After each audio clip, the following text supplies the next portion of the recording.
the weather outside is fucking cold in LA. Must be December.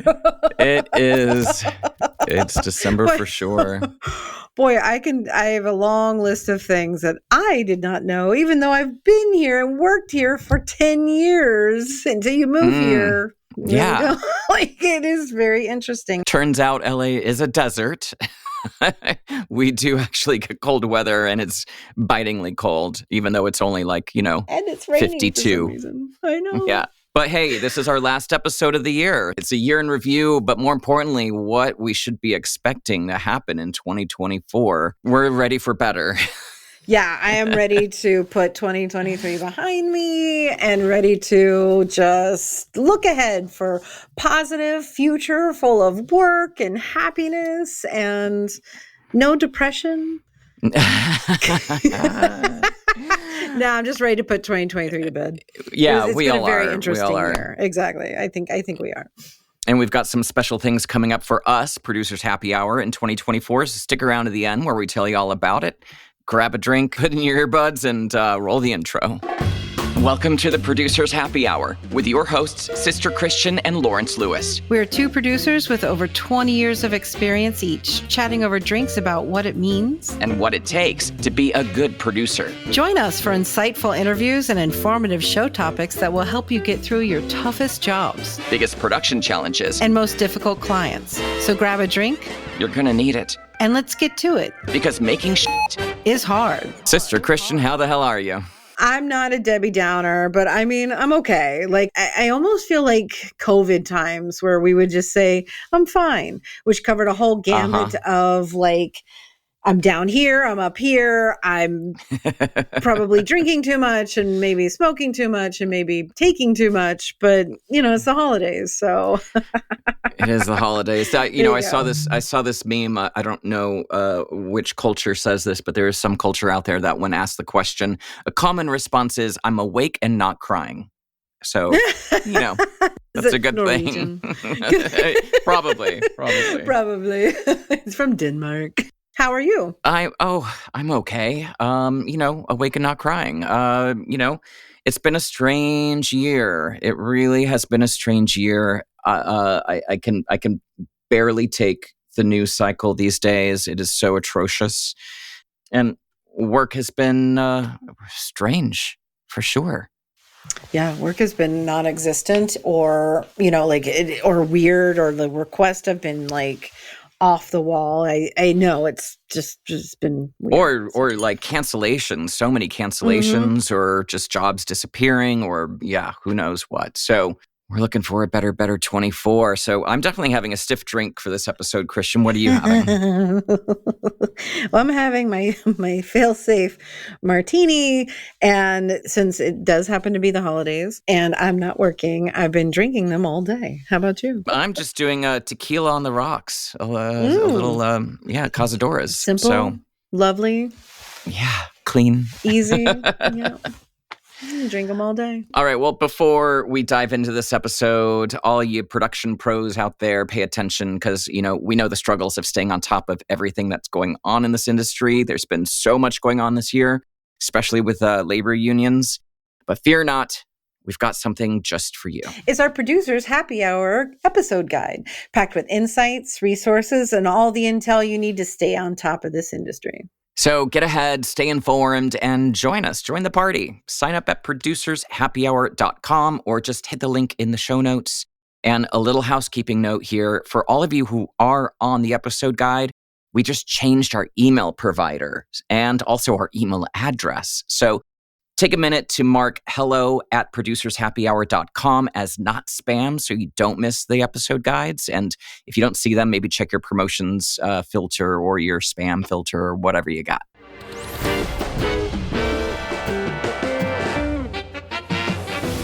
Big highlight of the year. I know you think it. I think it. We're very excited that we actually had a Producers Happy Hour mixer. Yeah, IRL, in real life, for the first time ever. It's so weird.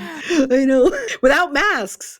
Without masks, yeah. Since we're both in LA, it was obviously here in LA at one of my favorite wine bars in Los Feliz. And it was great. We got to meet a lot of you, had some old friends come, made some new friends, and had a really good time just kind of chatting about the industry and also not chatting about the industry for a change. That part, I know. It was like some spouses game. It was great. And we just got to put some faces to some names, like I feel like we know everybody out there who's listening, if not like Kevin Bacon, right? Like if I don't know you personally, I'm sure I know somebody who knows you, right? Someone who knows you. Yeah, for sure. So, Christian, that means in 2024, we're going to have to schedule one of these for New York. Let's every town. Yeah, every town. Go on a big tour. Yeah. Like, we're going on tour. Looking for crowdsourcing on that. So if anybody's interested, let us know. Yeah, if you want us to come to your town, let us know. So before we dive into expectations for next year, this is episode 425. That means we've done 25 episodes this year. Yeah. I guess that means we've done 25 episodes this year, which is just about one every 2 weeks. If my math is mathin', right? Yeah. So some of the most popular, there was a recent one, episode 423. This is in case you missed it. You should go back and listen to these because these were highly popular. Mm-hmm. Just a couple episodes ago, we did kind of live tete-a-tete where we posed big problems to each other and asked them to solve it live on the show. So on-set crisis management was that episode. And it was a lot of fun to troubleshoot with you live on the podcast. It's good to hear that one was popular because that one was a lot of fun. And I think that we also revealed some things about ourselves that were pretty personal, but also like, in the spirit of letting you know that if you have a crisis on set, you're not alone. We've probably experienced that crisis before too. So yes, the topic of providing drugs for clients came up and whew, man. We got some fodder about that. That ruffled a lot of feathers, but you know what? Sure did. It happens, guys. It happens, and there's no reason for us to stay silent about, some bullshit that happens in this industry. It happens. So there you go. It's real. 100%. It's real. Yeah. Like it happens. And like, just because I don't talk about it doesn't mean it doesn't happen. So why not talk about it? Yeah. And there are producers newer to the industry coming up under us that might feel really trapped by those scenarios. So talking about it helps them know they're not alone and they've got the tools to kind of navigate those tricky situations. 100%. Another episode that was popular was our double episode interviewing our Stand With production friends, Cheyenne and Aaron. Yes. That was great. And we got to celebrate in their success of finally establishing a union for commercial production people. This has been something you and I, Christian, have been involved with many different iterations of this attempt to bring a union to this department over the many, many years. Mm-hmm. Better working conditions. Exactly. Like it's always been a large, something I love to mention all the time is I don't belong, like when I would deal with union representatives and stuff, like I don't have a union, but I'm required to know all of your rules, everything for every person in every local for IATSE. Like it's just insane what we have to know as producers. So it's finally after figuring those time cards and knowing that they get something that we don't, even though we're working just as hard, if not harder. Like, of course, I'm not comparing, but we do work hard as producers. It just was, it's just so rewarding to finally have somebody representing me. Yeah, us. Yeah, and our listeners out there that do this kind of work. Never thought it'd happen. That's episode 417 and 418. And if you want to learn more about it, it's now IATSE Local 111. It's called the Production Workers Guild, the PWG, and their website's pwg111.org. So go check them out and, of course, sign up. The prices to join are never going to be as low as right now, and expect to see it grow. Guess what was another huge episode, which I kind of knew would be, Christian? Can you take a guess? Was it one of our union, like SAG, or was it one of the... Why would you think that, Christian? I know. What was it? I'm gaslighting you. Oh, yeah. There you go. It was our gaslighting episode. It was about how to recognize it, not be fooled by it, not think it's your fault, recognize when it's someone else just gaslighting you, and then how to kind of navigate those tricky moments. And I have to say that episode was so triggering for me that it had at least 2 or 3 drinks. It could have been 3. I remember by the end being, beyond the ability of mine to be coherent, I think. But even remembering it now, I'm just so happy that there is now this term that, even though the term's been around forever, that this term of like what happens to us in these situations, because now I can recognize it better and now I can combat it, because it happens all the time in our industry. It really does. And it's so destabilizing because it makes you second guess yourself and self-doubt yourself about what is the reality of the moment. So it's episode 413. Go back and listen to it if you missed that one. It's a good one. And it really, our goal always is to make sure everyone out there doesn't feel so alone in this crazy role of, producing or production work that we do. So that one, I think that one resonated with a lot of people. I hope so. Hey, Christian, what's the most important thing about film production? The setup, pre-production, the most important part. But you know what? A lot of people think that, but you're kind of missing a step. Oh, right. The kickoff calls, because that's how you set up your prep. Right. That's where you got to get all the right questions answered at the right time and set deadlines for those answers so you can put your prep on the right path to success. Exactly. Right. And this can be accomplished with 4 kickoff calls. You need at least 4, in my opinion. And I think for us producers, the most important one is the one with your producing partner, either the ad agency producer or your main client contact, because that's where, like you said, set the tone, set expectations, give them deadlines for when you need these answers, because timelines are already way too short for prep.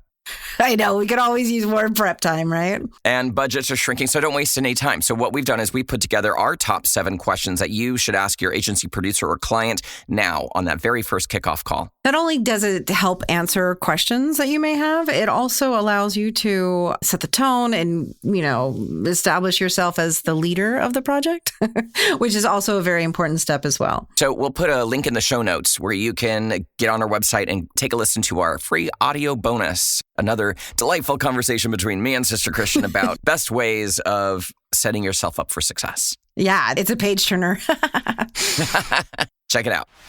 But all right, this has been the year of strikes, economic nonsense, shrinking budgets, production slowdowns. Oh my God. So let's put all that behind us. What can we look forward to? What are you expecting for 2024, Christian?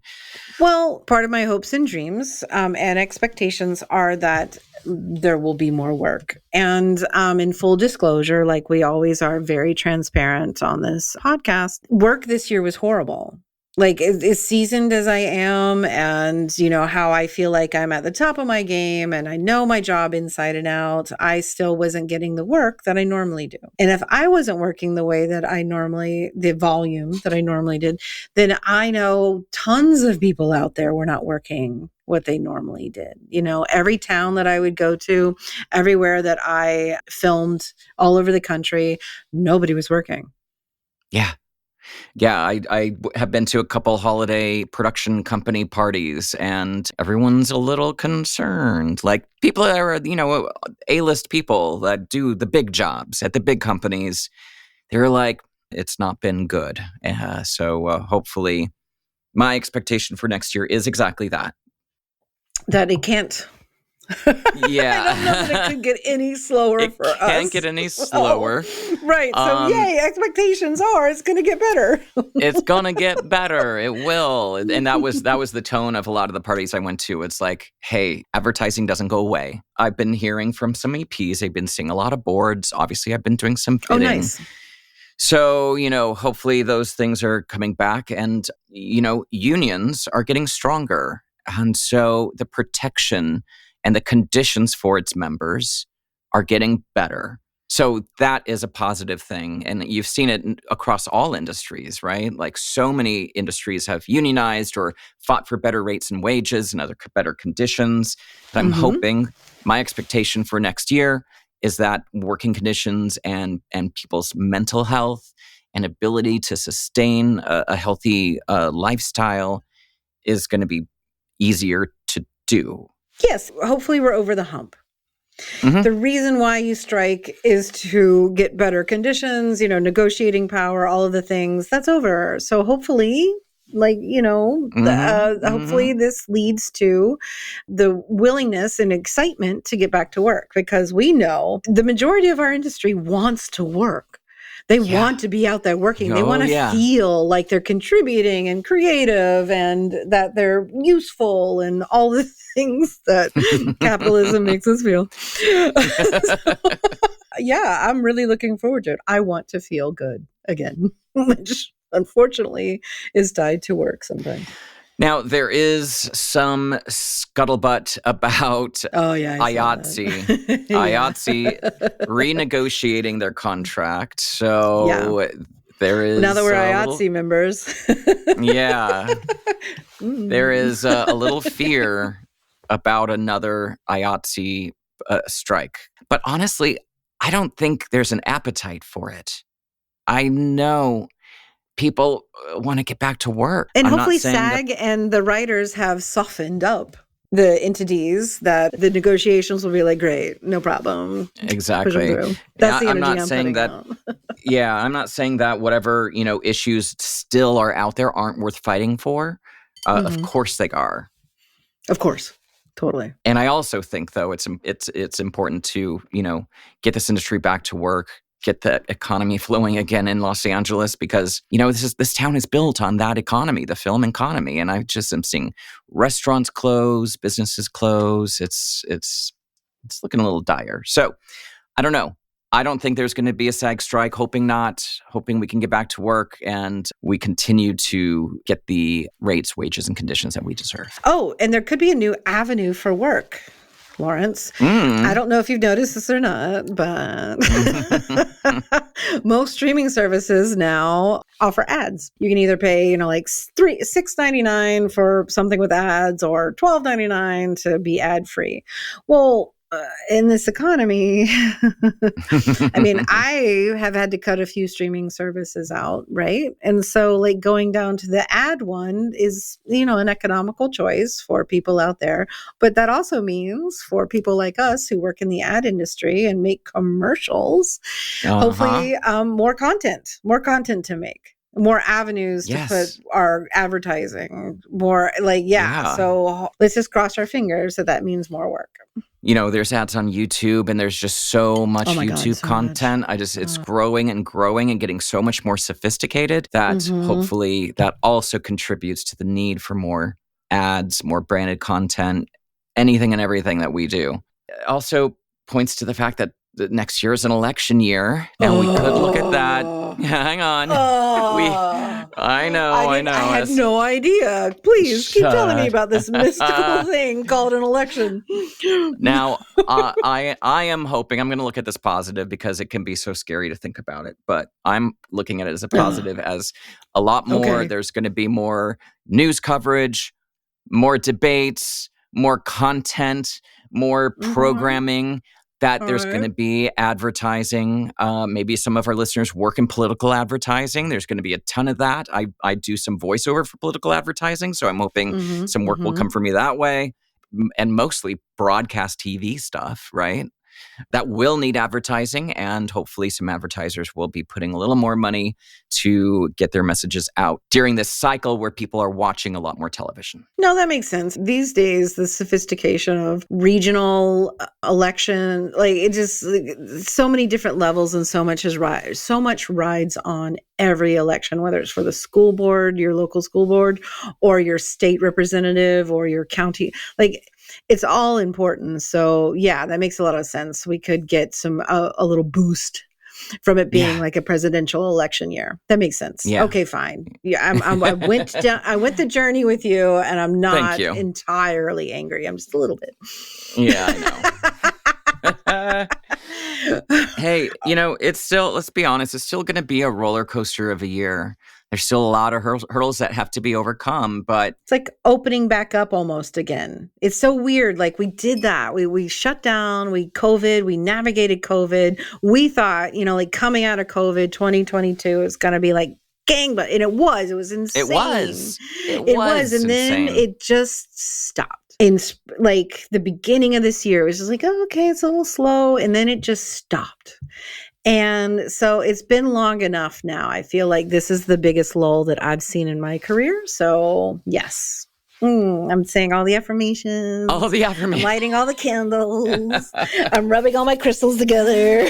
Yeah. I'm doing it all because I'm very excited to release 2023. Yes. I'm going to cancel it. But cancel it. Done. Yeah, but by 2:00 the day before, so I don't have to pay for it. But yes, I'm releasing it. And I'm also very much looking forward to doing more podcasts with you. Is that selfish? Yes. Tackle the big subjects. We're going to take a little break, obviously, over the holidays. This is our last podcast for the year. We might take a little bit of time off in January as well, but then we'll be coming back full steam with a boatload of new podcasts and new learning courses. Obviously, we're a bit off schedule coming out with this episode because of the holidays, but also we've been working on our new learning course, Demystifying Union Contracts, which will be out very soon in a few days from the day that we're recording this. And we have a lot more courses planned for the new year. So, check out our website, courses, click on that and go see what we've got coming up. We're going to put some wait lists for some future courses just to kind of get people on the wait list to know who's interested in what. Yeah, we're just going to be making all kinds of educational content for next year.